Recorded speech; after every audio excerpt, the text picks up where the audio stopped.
ایران کا ایک بادشاہ سردیوں کی شام جب وہ اپنے محل میں داخل ہو رہا تھا تو ایک بوڑھے دربان کو دیکھا جو محل کے صدر دروازے پر پرانی اور باریک وردی میں پہرا دے رہا تھا۔ بادشاہ نے اس کے قریب اپنی سواری کو رکوایا اور اس ضعیف دربان سے پوچھا، سردی نہیں لگ رہی؟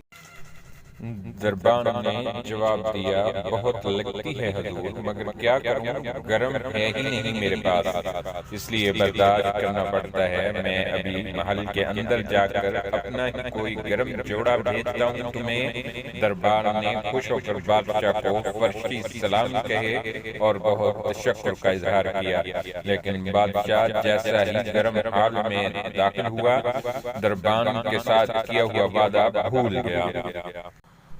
صبح دروازے پر اس بوڑھے دربان کی اکڑی ہوئی لاش ملی اور قریب ہی مٹی پر اس کی یکبستہ انگلیوں سے لکھی گئی یہ تحریر بھی، بادشاہ سلامت میں کئی سالوں سے سردیوں میں اس نازک وردی میں دربانی کر رہا تھا، مگر کل رات آگ کے گرم لباس کے وعدے نے میری جان لے لی۔